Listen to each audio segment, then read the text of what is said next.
Hi there, welcome to the Noah Presgrove case. Kind of got some community breaking news which I'm going to be sharing with you today, combining it all together with some additional miscellaneous post reactions from like Michael Faze-Kaz, who supposedly made a mistake and slipped up, Justin Roy's response as well, and then some sideline things where I need to set the record straight myself. But what we're starting off with today, the main feature and theme, is one of Justin Roy's family members, also one of his daughters, has reached out at some point to Jasmine Millan and apologised for her father's behaviour within the case and towards party goers. And that might sound shocking or hard to believe, but there are screenshots and supposedly proof to reinforce that, which I'll be sharing with you today. But Justin Roy, who overheard it without seeing the evidence or proof previously, was trying to figure out what the hell was going on. Is it real or not? Is it just false words and rumours? But, we bring it all together today and I'll break it down bit by bit. But if impetuous humans join in quick and jump ahead and get ahead of themselves, we're going to have a problem, because that actually happened last night. Once again, Michael Faze-Kaz made a little show of themselves in an unnecessary way because they kind of jumped ahead, and it was like, don't be impetuous, calm down and listen. 0.5 seconds later, it was explained, but Michael decided to jump the gun. It just does not help. Cool down and breathe. And that can apply to anyone.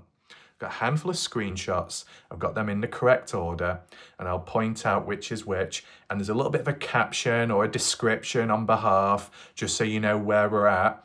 This is raw, first time round, analysing it, making sense. I think the general theme, or what you take away from this, is it's not to paint Justin Roy as a murderer, because he isn't, but it's to, I guess, with the recent themes which has been going from certain people's perspectives out there, is to do with Justin being involved in the case, but overstepping at times.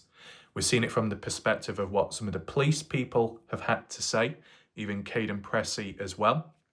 Anthony Linares, as an example, communicating with Justin Roy when we saw those like text messages or screenshots.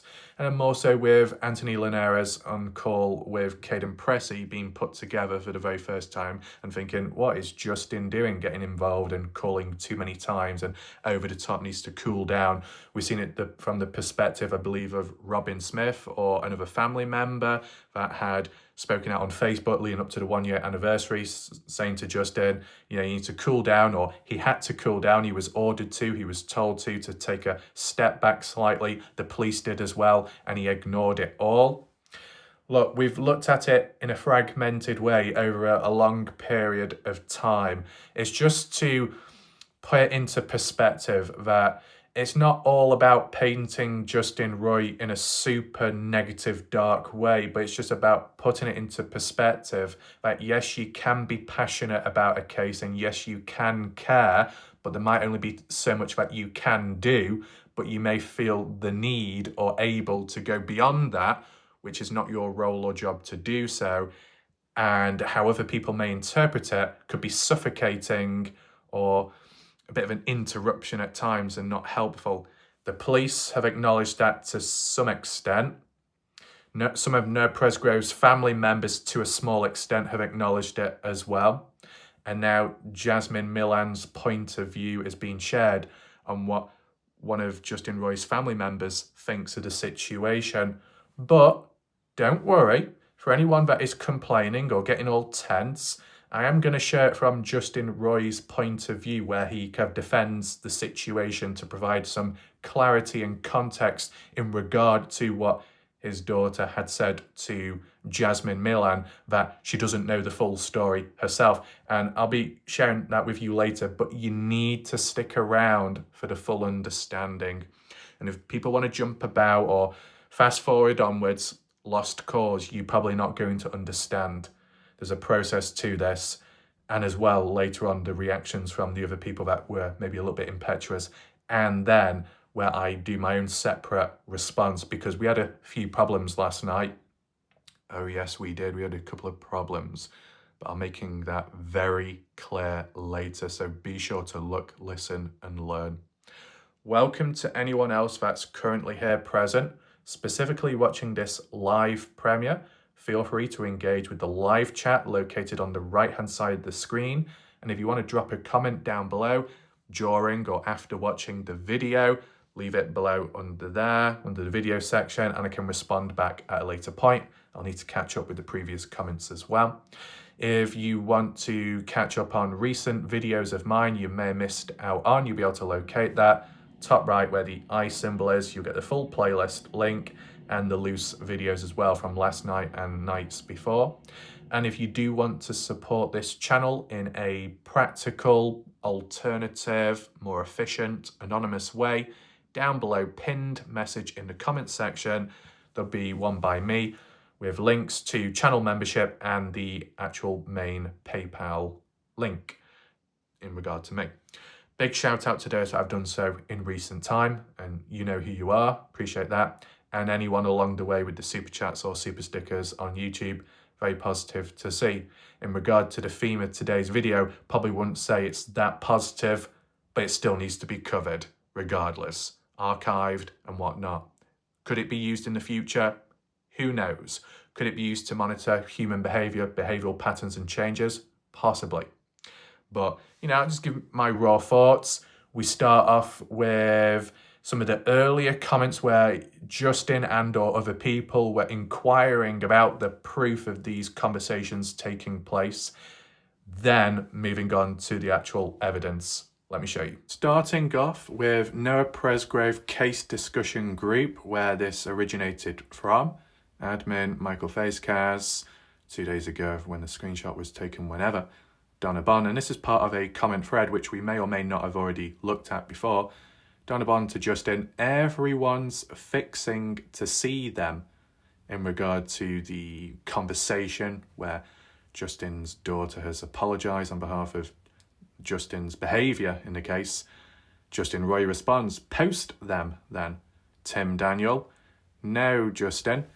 And I will try and zoom in if possible, just to make it a bit easier for anyone that's having difficulty. No, Justin, I have not seen them. I already told you I have not seen them. I do believe it is possible that someone would send condolences to a person who might have been a training partner, but I have no idea who Cecily even is. And frankly, I'm not feeling very much like doing your research for you, but I am curious myself. Denise Rogers Arnold, it's amazing what you can see through my eyes because I've never seen them, but you just keep believing what you can see through my eyes.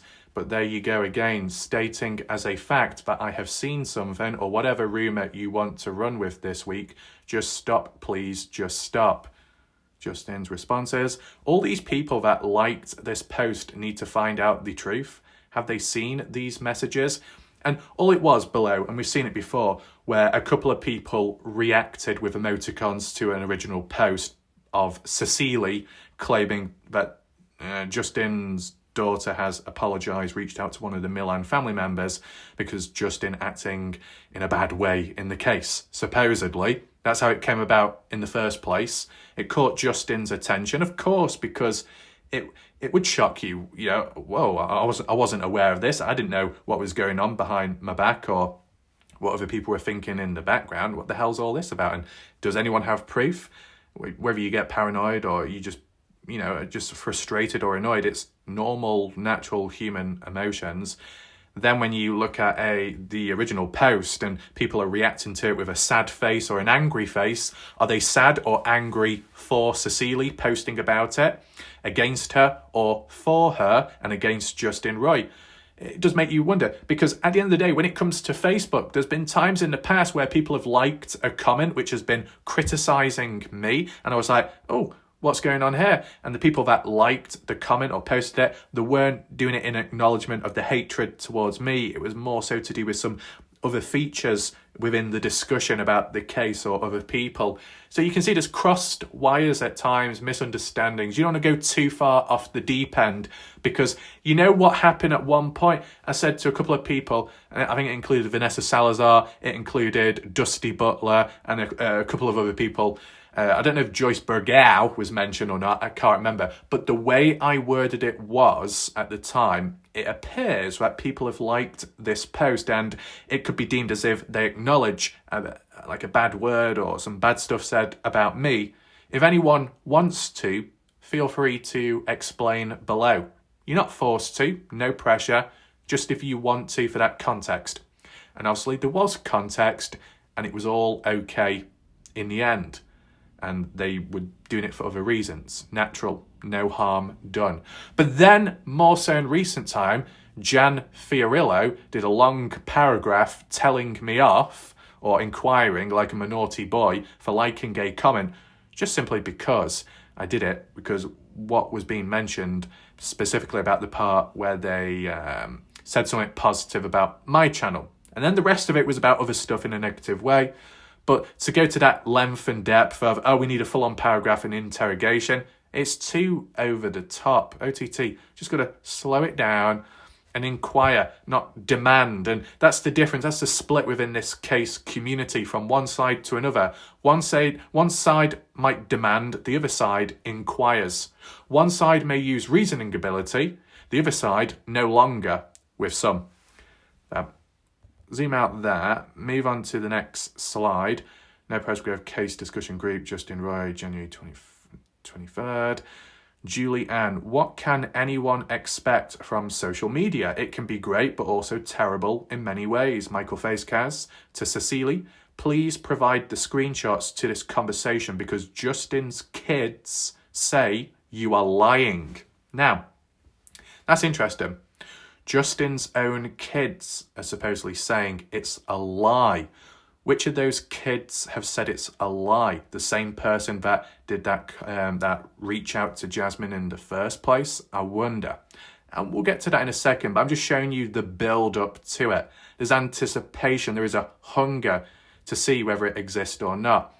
We've got an author here of a post, Heather Robinson to Michael. I don't think they specified, I believe the wording was kid. Michael, Justin Roy just asked his daughter and she said that it's not her. So why would they be denying it then? What's going on now? Michael Facecaz. The lengths these people will go to discredit and bash Justin Roy is beyond ridiculous.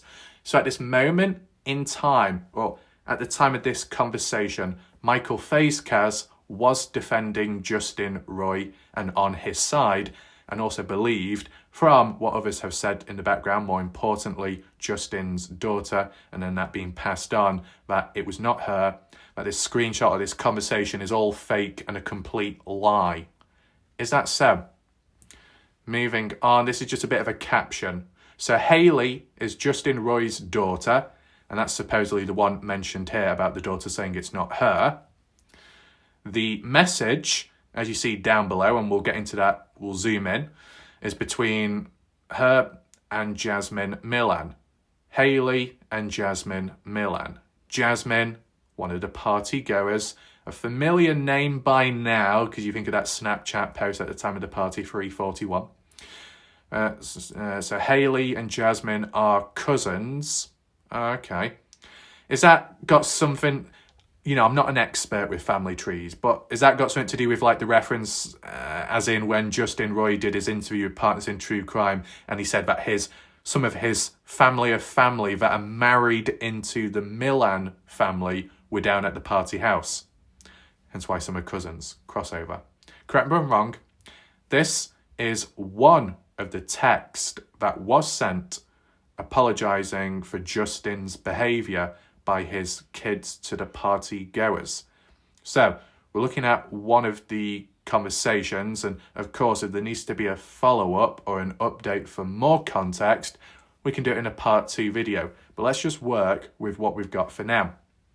Moving on to this slide, this is on Snapchat.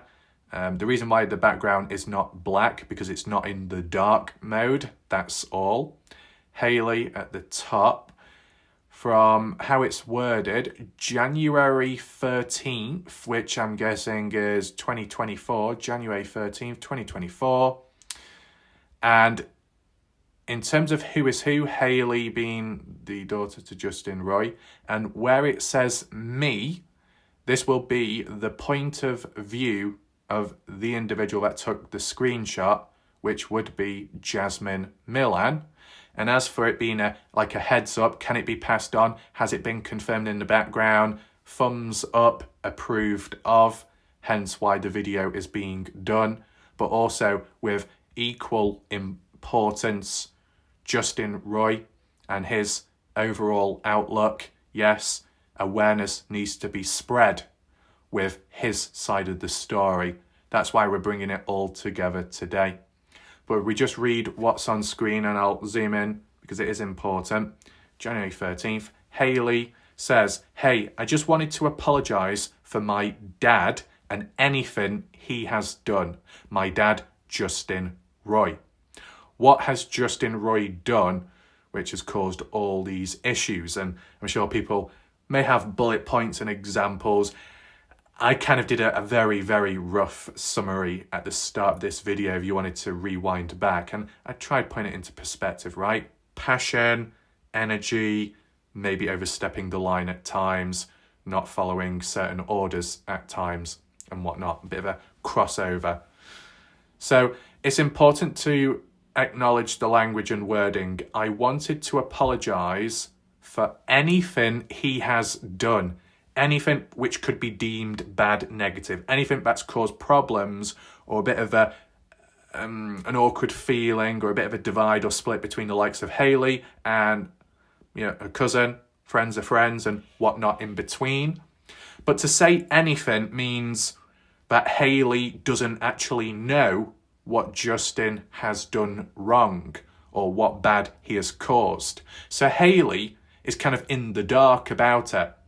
So it's kind of like an innocent message, this. Hayley doesn't want to cause any trouble, doesn't want to cause any harm, but kind of feels guilty or feels maybe a little bit sad, negative as in regard to what might have gone on in the background at some point. And ever since, there's a bit of an atmosphere, something is missing or lacking. And Justin gives a bit of a point of view which could link back to what I'm getting at here. We'll get to that later. Jasmine Millan responds, "You're okay. It's not your fault. You don't have to apologise for Justin Roy's doings." Interesting. Hayley, "Okay, I just didn't want y'all to, hate me." And then there's a love heart below. And then Jasmine says, "You're good." A few more love hearts. So it's all positive. And then this is to do with something completely different. Hayley, "Reply to your story. He is adorable. Thank you." Right, so the reason why I've blanked this out, where that little black box is because it's of a younger, like a baby, basically, just a baby. And the way YouTube is, I just want to be safe. And it's not relevant to the case. It's just to do with some other conversations. Now, if you look online here and there, it's all uncensored, but just for this particular reason and occasion, it's safer to blur it out. Don't want to cause any trouble there. But when people look at this for the very first time, what's your initial reaction, thoughts or feelings? Like, you've got Justin Roy, who's involved himself in the community, trying to get answers and justice. And, while some of Noah Presgrove family members have kind of spoken a little bit negative of Justin, the police as well, some of them, Caden Pressey agreeing with it to an extent as well in that recorded phone call thing. But when one of your own family members ends up reaching out to other people out there and saying, "I'm sorry for how this person or my father has behaved," could it be considered embarrassing or negative? Or it further highlights or paints how negative the opinion publicly is of Justin Roy? Maybe, maybe not. But as I said, this is just one of the text. Are there more conversations? There could be.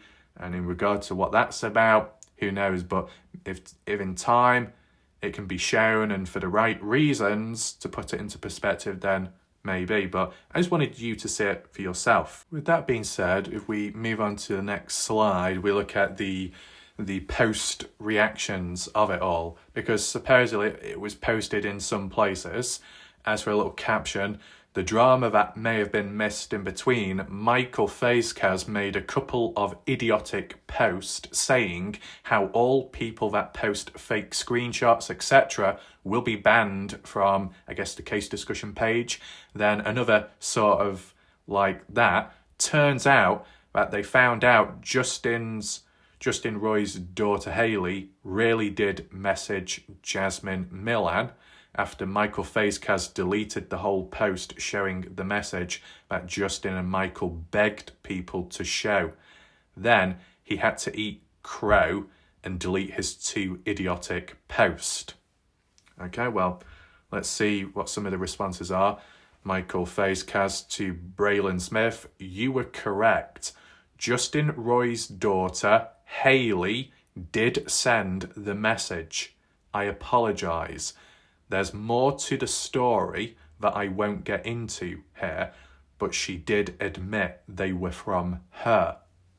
Oh, so we're getting a little bit of communication now from either side, dark side to light side. You see, this is what's needed. Moving on. This is Justin Roy's possible response, only because of the context below, but let's just read it anyway. Justin says, they said they had screenshots of my son. That's not true. We have a big family and it's obviously split. We were at a family gathering at whatever point in time. Renee Millan, which is the mother to Jasmine Millan, along with her daughter Jasmine, and their family did not attend this gathering because I, Justin Roy, was present. So there's already been problems beforehand in regard to the case community with Justin communicating with Renee, or more so Jasmine and other people, and it's got a bit too much. And if some people have felt that they've been harassed, supposedly, by Justin, that when there's some gathering, whether some of Justin's family are married into the Millan and you all get together, if Justin is present, you could understand why maybe Jasmine Millan and the mother Renee wouldn't want to show up, just in case there was additional questioning about the case of Noah Presgrove, and, you know, with it being a bit of an awkward atmosphere, possibly.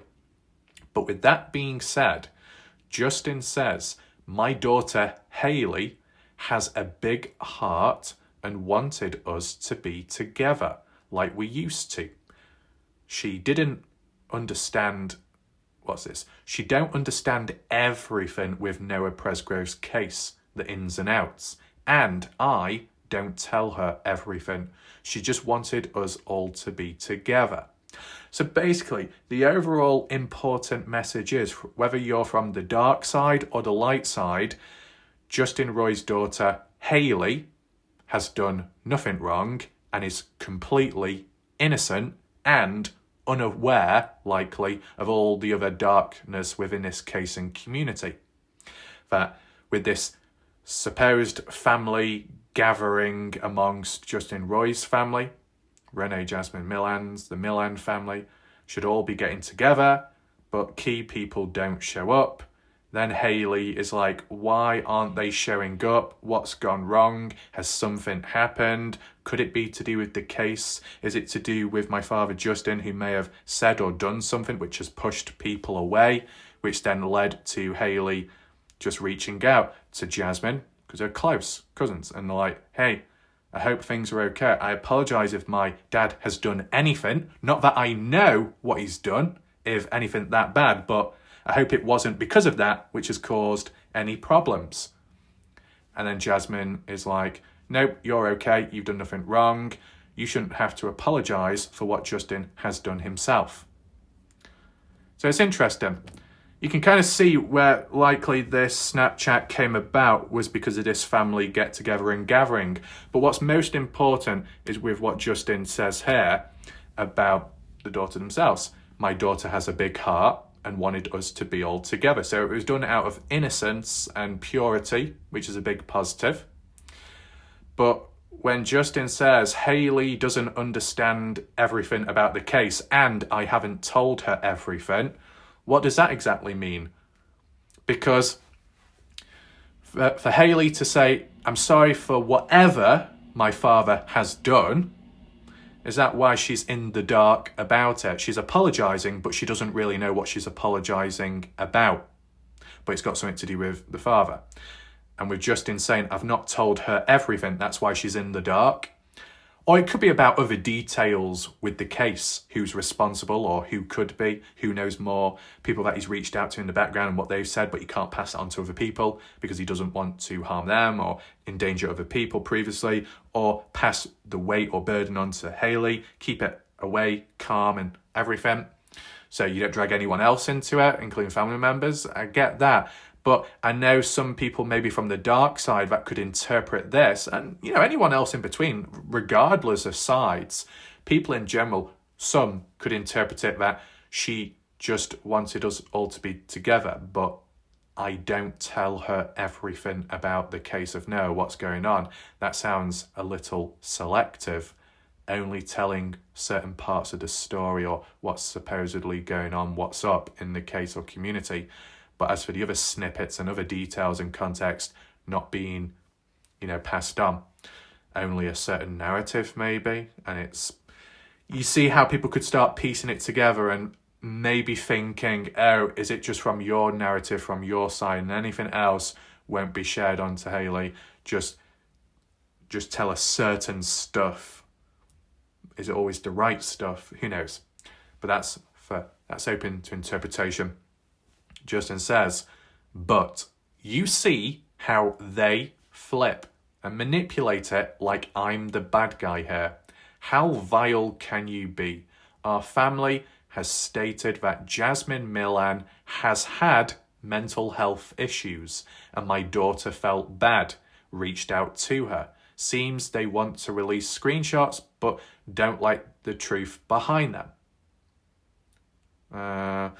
The truth about what happened to Noah is obviously heavy on her heart. Only the truth will set her free.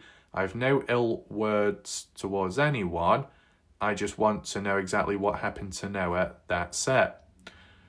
Right, so at what point did Jasmine Millan have mental health issues? Is that because of the trauma from the Noah Presgrove case or long before that?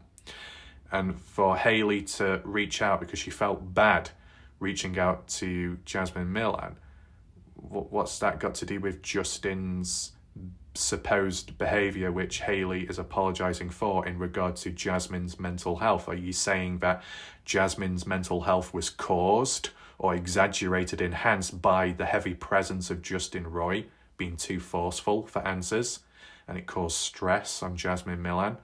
And in the background, Hayley is like, oh, I hope that isn't a direct cause of it, or making the situation worse? Or is it all back to that family get-together and there's a bit of an atmosphere because some people didn't show up, and then Hayley, who's left in the dark, just assumes that it must be something to do with her father and her father's actions and behaviour in the case, which would show a little bit of negativity and doubt. But it is what it is.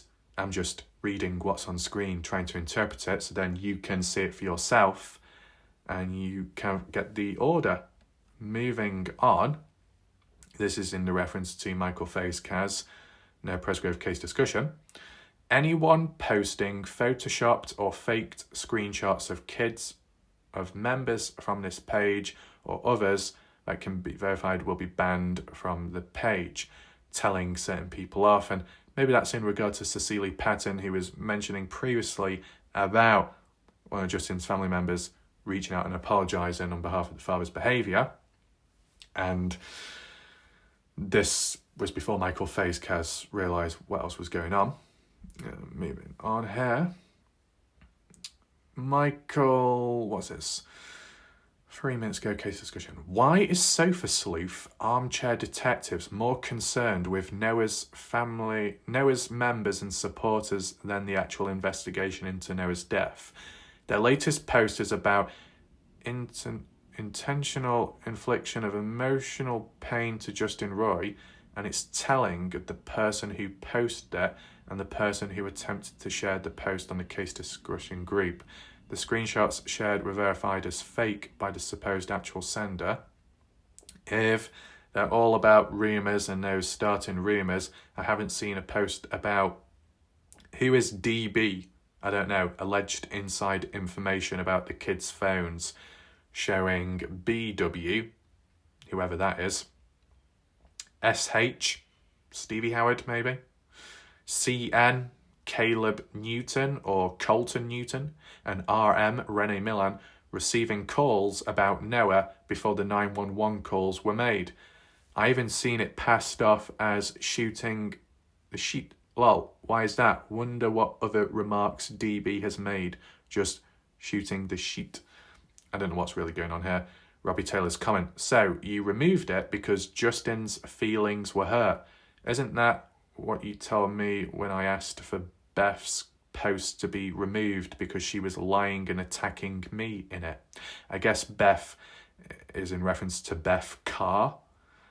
Your bias is showing, might want to tuck that back in, as Robbie says to Michael Facecast. And then moving on, this was a bit of separate context as to what other people have been put through from one of Noah Presgrove aunts.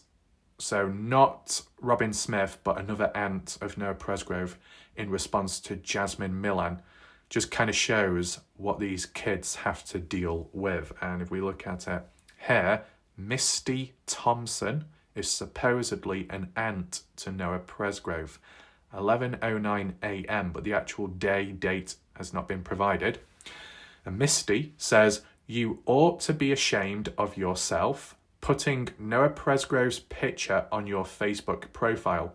You know exactly what happened to my nephew. You and everybody else that was there to help bathe the blood off of him. He was brutally beaten to death. I hope you have nightmares for the rest of your life and beautiful face every time you close your wicked eyes. The truth will come to light, and I hope all of you spend eternity in hell on earth. And thereafter, you're an effing liar just like the rest of them. Y'all weren't his friend. Y'all at him when you should have left him at home. You all pieces of shit. And I'd love one day to meet you, your mama, your sister, your aunt. I don't give a beep. All of you. You all will get what's coming to you. So, if this was in the past, like in the early days, because you got to look at it from Robin Smith's point of view, a different aunt to this person here. But Robin Smith at one point believed, oh yeah, Brooke, I myself wouldn't believe it was a vicious murder, and I don't think the partygoers would have anything to do with it because they're Noah's friends. They just wouldn't be responsible. But then at a different point, whether that be before or afterwards, Robin Smith had another post or comment on Facebook saying it's just flat out murder. Now, we can do like a side-by-side comparison at a later point just to put into perspective. But what I'm getting at is things change with time. Heat of the moment, still things shouldn't be said or worded in some ways because it could be hurtful, damaging towards the other person who might be innocent. But it can also damage yourself too, depending on the situation you're in and what you have said. Just like how people online may boldly label Jack Newton as the murderer, but is there any hard evidence?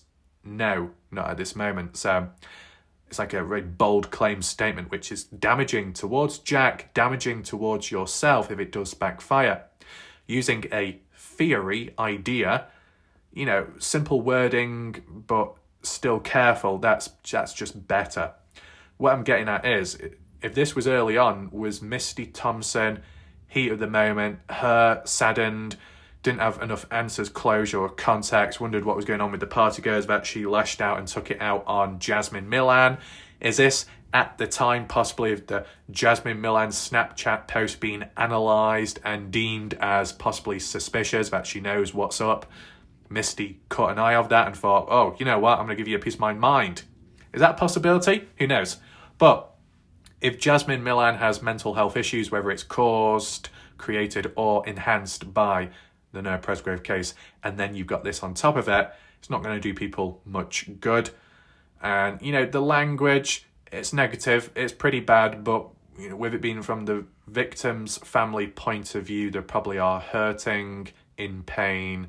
It's not good for them either, but still, how you direct yourself and go about, such as online or even in real life, even towards those, persons of interest in the case. There just has to be an appropriate way around it. But obviously in the moment, you might not be thinking as clear. Nevertheless, this is just an example of what some people may put up with. And Misty also said, your profile picture makes me sick. You're in it. Now, the last line about you will get what's coming to you.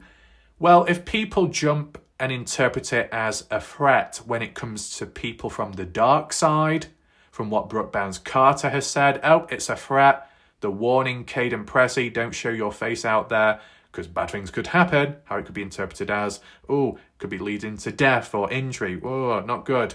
Very nasty, very dark. Well, witness intimidation as well, as Michael Facecar said, witness intimidation.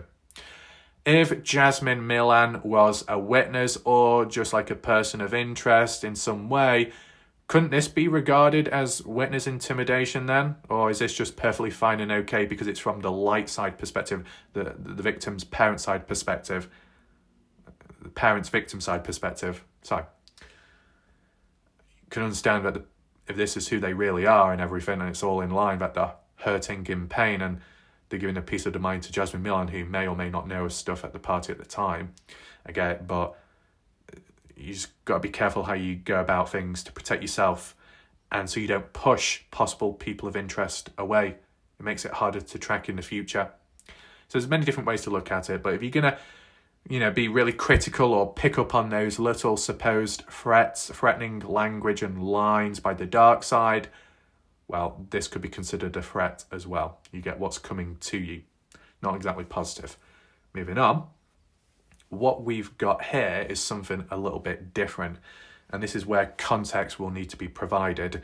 I will be showing my face a bit later. So for anyone that has joined late, you can always rewind back to the start in regard to other stuff and main points. But right now, we need to move on to a smaller issue which has come about in recent time, but was made more clear last night in chat. And it is in regard to a viewer called Sharon, who is a good person. They are who they are, unique to themselves and not from the US. But there is a bit of some confusion, supposedly, in regard to a completely different person called Vanessa, who is more well known within the case and community of Noah Presgrove, known as Vanessa Salazar, a half Colombian Italian former model from the US. And that's just a brief backstory. I will be keeping it brief in general out of respect for different people's privacy and whatnot. But the reason why I'm doing what I'm doing is because I am definitely in a position to do so, and I am a witness as well. I want to try and set the record straight, make it as clear, crystal as possible. All I require, regardless of what's going on in the chat, if it's arguments, people squabbling, some people from the light side being a bit impetuous, just breathe for a second, take it in, listen to what I've got to say and what's on screen, and then we'll go from there, okay?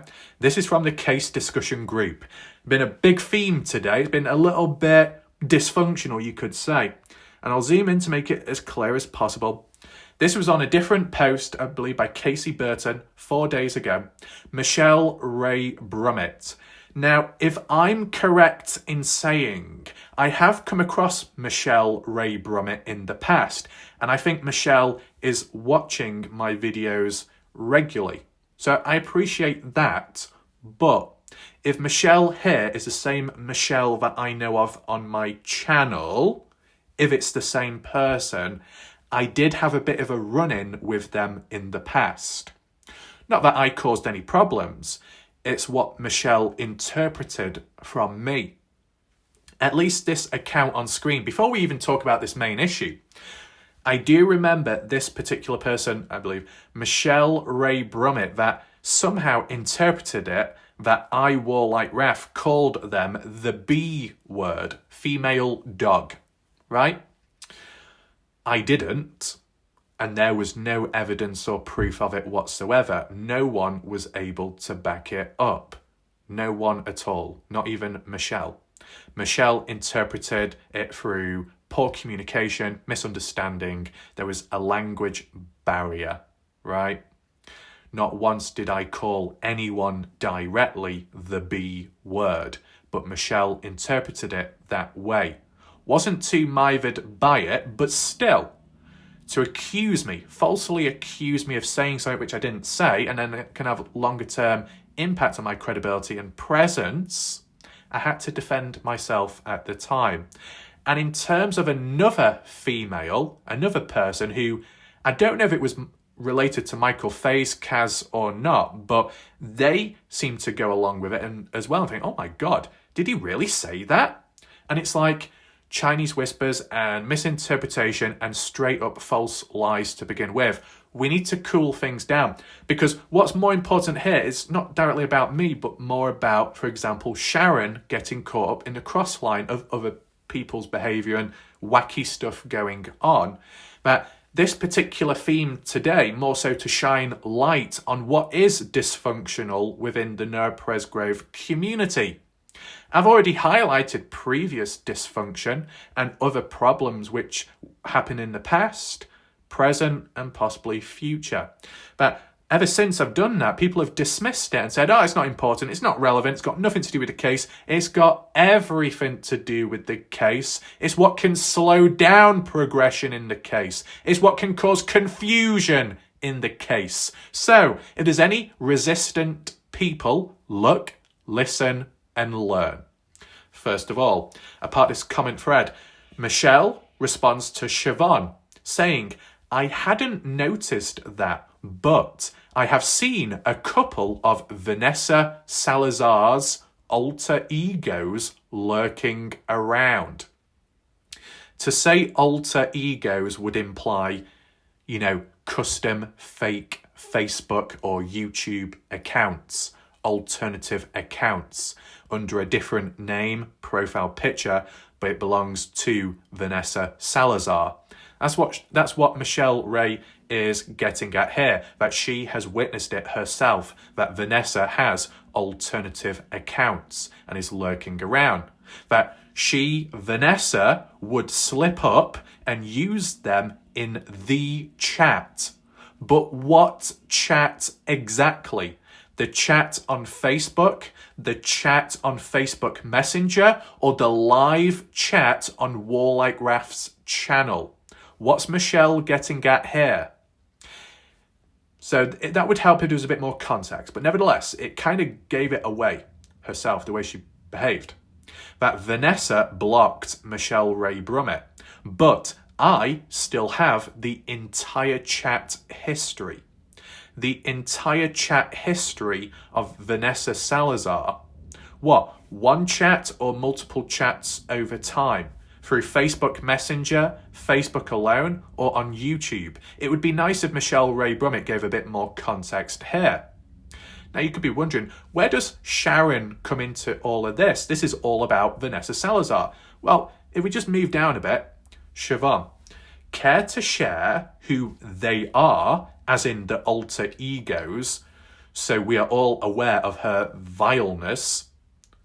Michelle Ray Brummett says one of Vanessa Salazar's alternative accounts is known as Sharon. No last name, just Sharon. Now, of course, there is a Sharon on my YouTube channel, a viewer, but they're not from the US. And I can explain how and why later, but I will keep it minimal out of respect for people's privacy and how it differs to Vanessa and their behaviour. But to say that Vanessa Salazar is doing what? Impersonating Sharon or being Sharon, and that Sharon isn't a real person. See, we've been through this previously where another silly YouTube channel out there made false claims and accused originally that Sharon on my channel was actually myself creating an alternative account to respond and speak to a female, as in WarLike Wrath has no one, no friends, no relationship, nothing. So it makes it look all nice, but it's really a sad, pathetic excuse of inaction by WarLike Wrath. That's a false claim that was made in the past by another YouTube channel out there, a channel that engages in this case, and some people actually bow down to and say, oh yeah, he's such a great person, and the coverage. Really? When such false claims are made about me, obsessions about my body, my muscle, and much more? I think supporters and viewers that go elsewhere need to take a long, hard look at themselves, because I'm not too sure if some of these viewers and people are truly aware of what goes on in the background or on the community post elsewhere. It's a little bit worrying. And there was threats as well, but no one seems to acknowledge that, or not many people seem to acknowledge it, that I have been threatened, location-based as well. Oh, that's perfectly fine. Let's just continue on supporting and bowing down to someone because they're a great example in the case. They're far from it, okay? I've witnessed what I've witnessed, okay? It's very, very clear. But as bad as a creator can be out there, the people that are just as bad, if not worse, are the viewers, the audience that go in that direction and support it. And it's that clear and apparent. Yet they themselves, are they truly aware of what's going on? Do they need reminding? It's concerning, very. But what I've learned with time is the dark side is becoming, in a way, the light side. And some people could say, God, has it got that bad? Well, it's getting that way. And I can refer to it later. But in regard to an alter ego of Vanessa Salazar pretending to be somebody else called Sharon, where exactly, Michelle Brummett? And that you've got evidence of it. You mean on Facebook in the chats, or you mean on YouTube? Because there will be a big difference. Maybe not. Michelle also says she was secretly crushing on Andrew. It was quite interesting. That's in response to Siobhan Setzer, who was inquiring specifically about Vanessa Salazar only. And Michelle was basically saying she, as in Vanessa Salazar, was secretly crushing on WarLike Wrath. And that will be in response or in regard to private group chat conversations on Facebook back then. And I'm somewhat aware of it to an extent as well. But all that other stuff is background and, respect the privacy in a way of Vanessa Salazar there. Respect the privacy of WarLike Wrath as well and other bits and bobs along the way. It's just a general theme and trying to get an understanding of what's going on here and that there is, in a way, a false claim being made unless there is another layer to it. And don't worry, WarLike Wrath is interpreting it as we go along. It is under control. Just make sure you're listening. What else do we have? I don't know if this was directly in the correct order of the screenshots that were taken, but Casey Burton said to Michelle Ray Brummett, so in regard to that alter ego account called Sharon, in which Vanessa Salazar is playing as, is that the Sharon who is currently on WarLike Wrath's YouTube channel in his live video chat? Siobhan responds, it makes sense if so. I know she didn't just disappear altogether for sure. See, the thing is, if you go back onto my channel, the last time, which I'm aware of, when Vanessa Salazar commented was about 2 months ago on her own YouTube channel and account. As for who came first, I wouldn't even know, because there was a time, and I can say with absolute confidence and certainty, there have been times in the past where Vanessa Salazar and Sharon were both present in the live chat at the same time during my videos. And when it comes to YouTube, if you had an alternative account, an alter ego one, as it's been claimed here, you can only be signed in to one account at a time. And like in the past, in the Dylan Rounds case, where people made references to someone impersonating somebody else, like when an individual was impersonating WarLike Wrath, is that the original person that was trying to impersonate me, the original person's channel wasn't in the chat at the same time as a impersonation account, because that individual could only be signed in on one account at one time, regardless of your device you're on. I hope that makes it very clear. And what I can say as a witness, there have been times in the past where Vanessa Salazar and Sharon were both present at the same time. So it will be two different people, and it's not an alter ego account if we're talking about YouTube specifically. I hope that makes sense. Becca says, "Oh my God, are you serious?" And Michelle Ray Brummett says, "Absolutely." Is that Seb? I don't know, that's her. Right. So when Casey refers to, Sharon on YouTube, is that the alter ego of which Vanessa Salazar is being as Sharon? And Michelle's like, well, I don't know about that area on YouTube. I'm just saying that she came into our chat under the name Sharon and one or two others as well. I'd have to go back through it to remember all of it. At what point though? And when you say she came into our chat, Vanessa Salazar came into our chat. Ours. So you mean like a private Facebook Messenger group chat? Or Facebook comment section thread? And at what time did this take place? Because I can kind of interpret it as in what could be going on right now, and I'll give you my thoughts because I think it's time we do a bit more analysis. So first of all, I need to explain why I'm doing this. Number one, it's because I am a witness to these different individuals in regard to their language, behavior, presence, wording, and even voices. I have heard the voices. I can clearly identify who is who, what is what, and beyond. And in terms of extra details, in our respect for people's privacy, they don't need to be acknowledged. At the end of the day, two different individuals, one is very heavily involved in the case community, the other person is not. There is a difference. And whether it's my perspective to set the record straight, at least on YouTube, it can set the record straight elsewhere as well. And if there is anything dodgy going on in the background, a possible motive behind it, I could interpret and share with you, but we'll get to that later. In what order, where would I start? Well, in terms of who I first came across or interacted with, that would be Vanessa Salazar. I saw their presence in the live chat, but in terms of their username, it did not match the same name on Facebook. I think one was called Vanessa Kennedy, the other person on YouTube, Vanessa Salazar, but it was the same individual at the end of the day and had the same profile picture. When it comes to Vanessa Salazar, communicated with them to an extent in regard to the case at the time. Were they on the light side or the dark side? I'm not too sure at this point.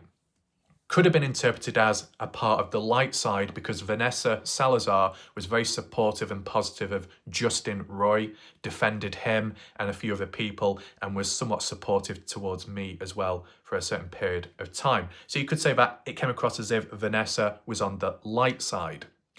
But with time, some cracks were formed, some division may have been caused, and a few people in the background were getting a bit wary or cautious of Vanessa. That could apply possibly to Tuesday Amy, Tuesday Horzempa, Stephanie Bacon, Shirai, that card reader, and some other stuff in between. But at the end of the day, just some humans here and there, I did see their true colours as well, separately. That they would have been problematic, overly emotional, and problematic to the channel in general. So, with time, I saw cleansing was needed regardless, not exclusively, but just openly. So it's all under control there, don't worry about that. But when communicating with Vanessa Salazar in the background, I saw their face. I saw like a video of them, their face, who they are. Then came some post and research from the past which displayed her in a negative way and getting in trouble with police and warrants for arrest and stealing a dog and this and that. Got nothing to do with the Noah Presgrove case, but about their past, whatever that was, right? I think Tim Daniel might have made a post of it back then, but maybe I was too dismissive of Tim Daniel. Apologies there. But at the time, I didn't react because I allow people to, defend themselves. It doesn't matter who that individual is. Just like Justin Roy, with what's gone on recently and how it looks, still allow Justin Roy to at least respond and add context. The same was done with Vanessa Salazar at the time, and they appreciated it. And then from there on then, communicating about the case, and then other times talking about things away from the case and just in general. Nothing bad, it was mainly positive, but out of respect for privacy, it doesn't need to be mentioned. But there was a time where Vanessa Salazar came up with the idea of, let's pretend that WarLike Wrath is married to Vanessa Salazar as like a middle fingers up to resistance out there in a piss take way. And I was like, okay then. And I think it was only temporary, but then I'm sure it came up again in the future, or they started speaking elsewhere in regard to them being married to me, but that was never true and there's no proof or evidence of that. But you can see how messy it can get and dodgy and weird in a way. But for me, where the cracks started to show, because it's important to acknowledge whether people say it's genuine or not, there was a positive, loving side in regard to Vanessa Salazar, how she could say a lot of nice things and a lot of nice lines and could be affectionate in different ways. Some people could say it's genuine. Other people could say it's fake, like a snake. It's done to get what one wants or to get stuff out of people and open up. Who knows? I did not open up. It was under control. Don't worry about that.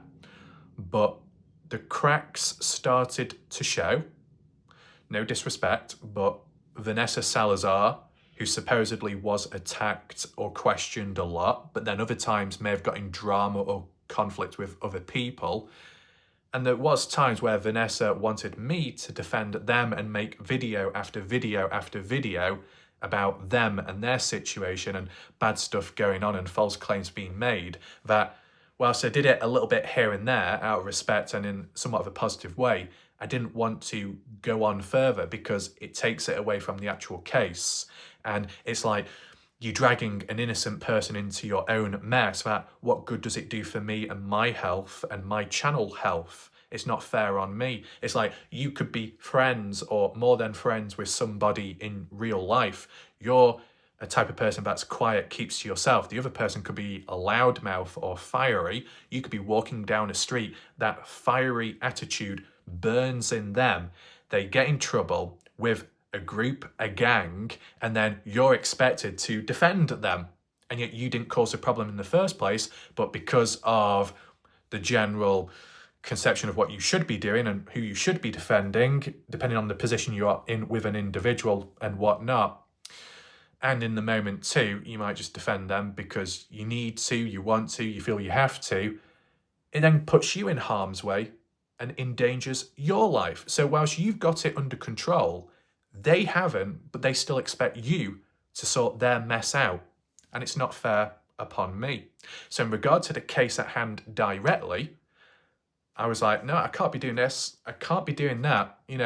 Certain words could be used. Oh, but I thought you care. I thought you this, I thought you that.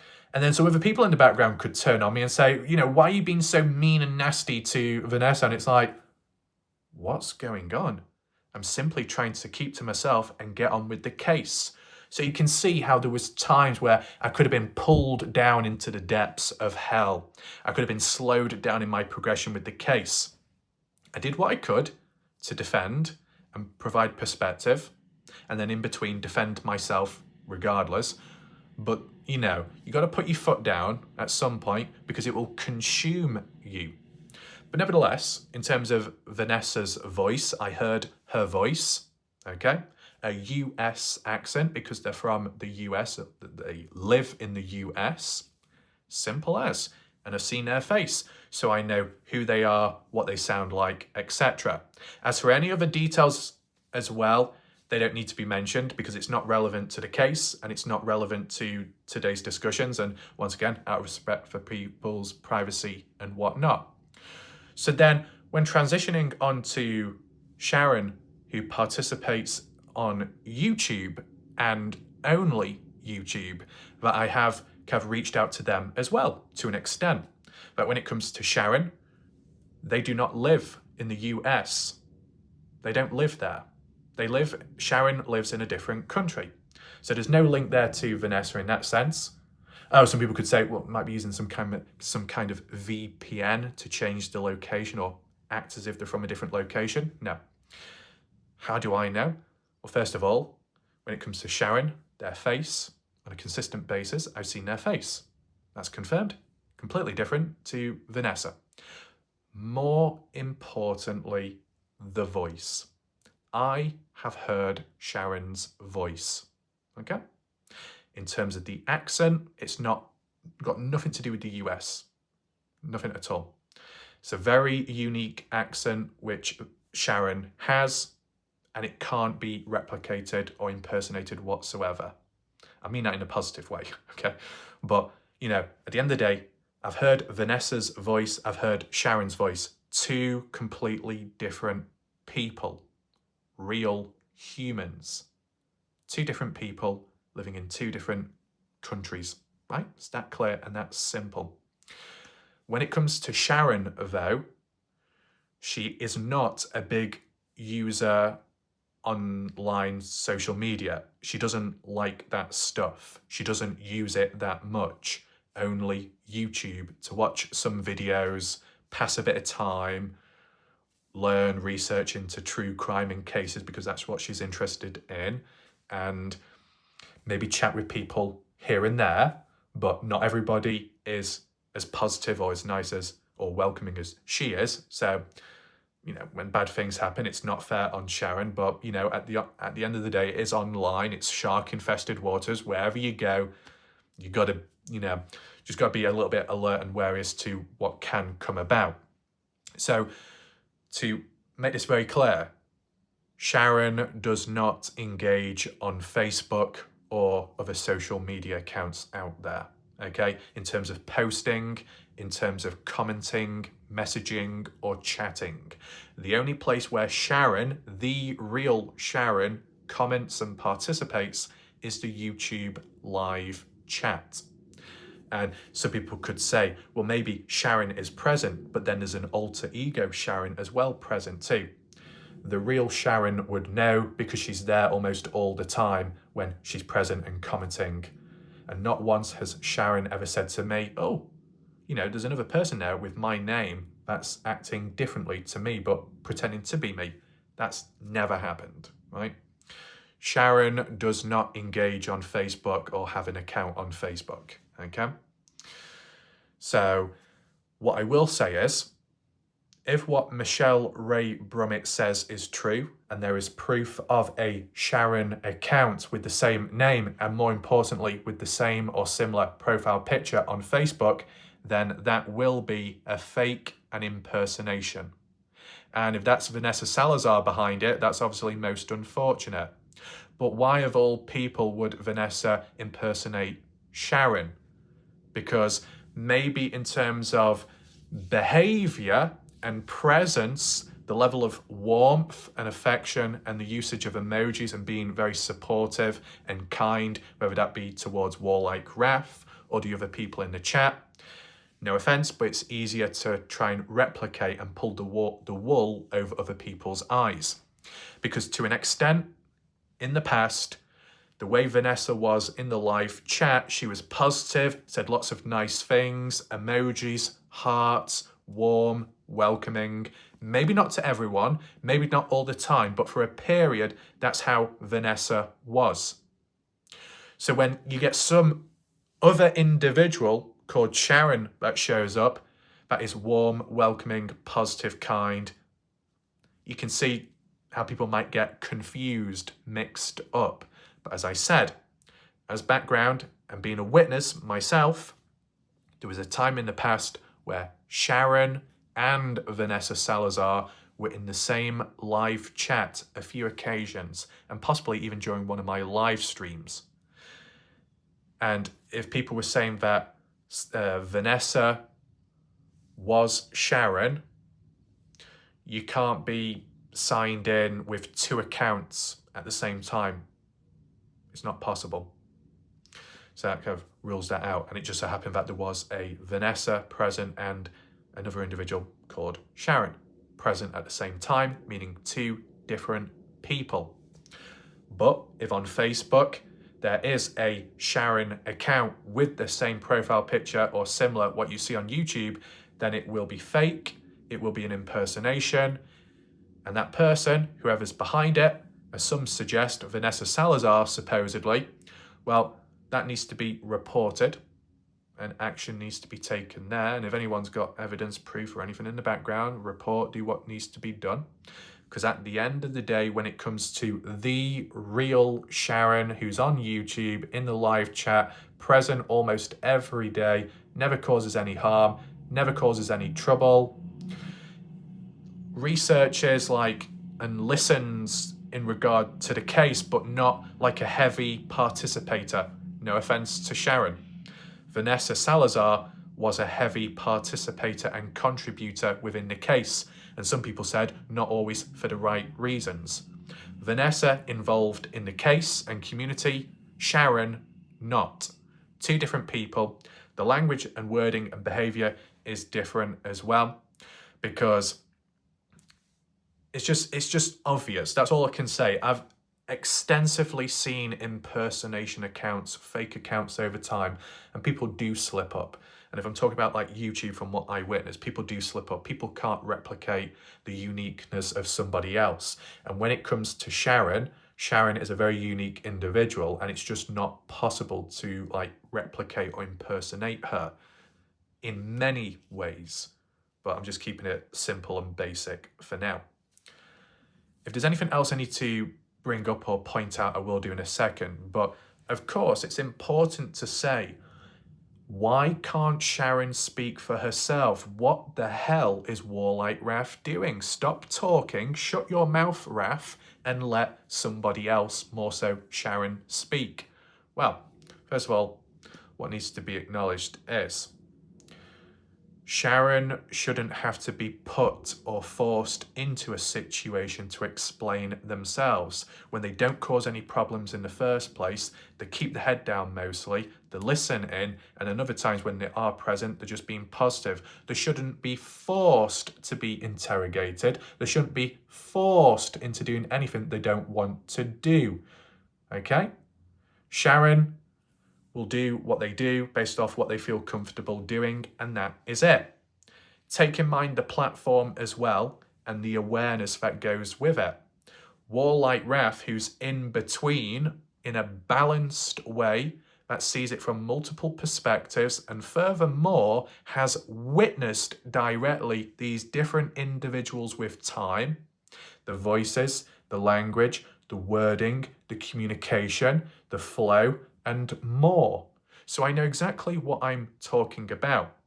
If people, don't believe it, then it's a great shame. And in a way, my disappointment would be beyond immeasurable, because at the end of the day, two very different individuals, and it's just obvious. And as well, these different people, even if one was to speak out themselves and try and explain themselves, they don't have a platform like I do, right? It's just a bit silly in a way. But the way it can be interpreted by some, as in, oh, what's happening over there supposedly must mean what's happening here. It links and there's a link and it's Vanessa. No. Chinese whispers or misunderstanding the situation. What I saw in the past where Sharon was being positive, but people turned on her nasty, and Sharon, because she wanted to, apologised, but they really didn't have to. They did nothing wrong in the first place. Why should Sharon be put in a position like that? And more importantly, why should one be put in that position again in the future? It's just messed up. It's not necessary. And, you know, if there are any further problems, if there's any further issues, instead of acting out in an impetuous way publicly, feel free to reach out to me. If people do, in terms of elsewhere on other platforms, other YouTube channels, on Facebook, come across a Sharon and there's issues there, feel free to reach out to me, who is a witness to most of it, who is balanced as well. Reach out to me, share the problem, the concern, and then we'll go from there. Instead of publicly mentioning it in an erratic way, and most importantly, instead of posting it in the live chat on YouTube, because then it gets out of hand and then it spreads. And then it's misunderstood, people are hurt and damaged along the way. And what good does that do for Sharon? Of course, they can handle themselves, respect to them, but they just shouldn't be put in that situation in the first place. And that can apply to other people with time, but the reason why I'm specifically doing this particular coverage is because I've seen it from both sides, and I've come across both individuals over time, and I've analysed humans as well. So I know what I'm talking about. I've witnessed it myself, and you know the comparisons, more so the contrast and differences. I mean, what more can be said? So yeah, if anyone has a problem with Sharon, don't be doing it all public. Just reach out to me. I'll provide you context and we'll go from there and develop a better understanding. But what I've seen in recent time just further highlights the dysfunction on Facebook and on some pages in general. Okay? And overall, it's like an umbrella, to be honest, with the previous problems and issues what we've come across, right? See, to refer back to a motive, like with what Michelle was getting at, that Vanessa had created an alternative account with the name of Sharon, of all people, to impersonate. Would that be done in a way to paint a negative picture of Sharon? Probably. That could be it. Another possibility could be down to jealousy, right?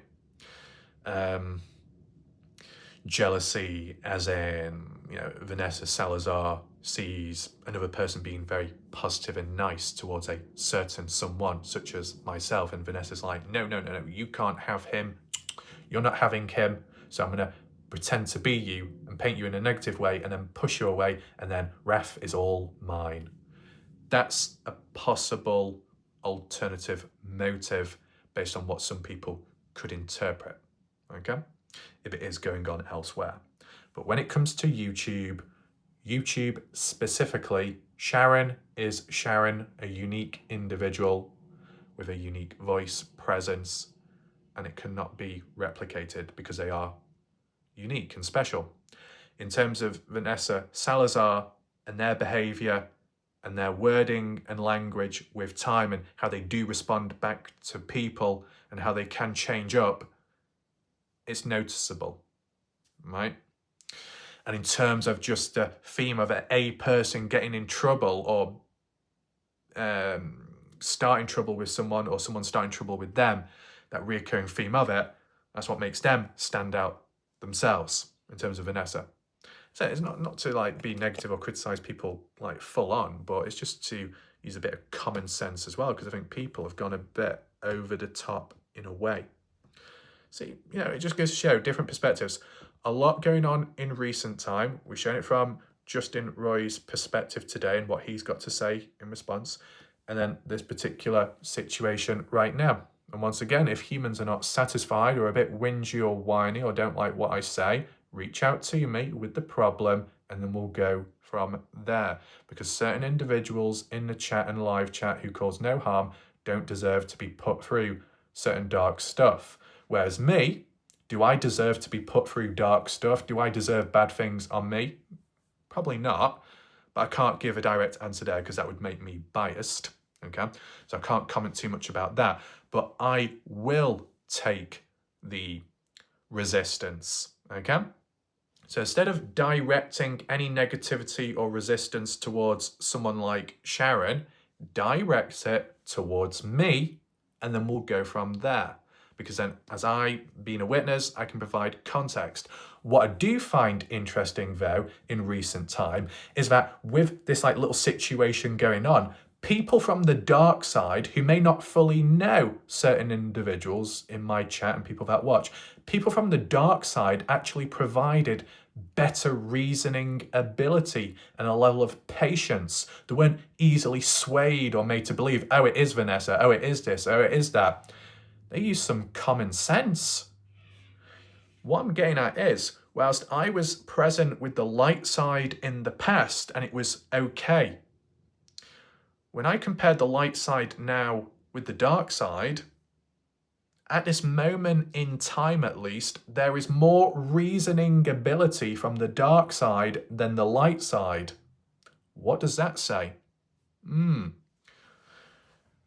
Obviously, some people will misinterpret that and think, oh, there we go, changing sides. People misinterpreting language barrier once again. Nevertheless, I think we'll leave it there for now. If you had joined late and you want to learn more about the Justin Roy situation, just rewind back to the start of the video. Okay? If you want to catch up on recent videos, recent coverage, top right up there, click the I symbol. If you want to support the channel, down below in the comment section, there'll be the PayPal link. With that all being said, my name's WarLike Wrath. Thanks for watching. I'll see you next time. Goodbye for now.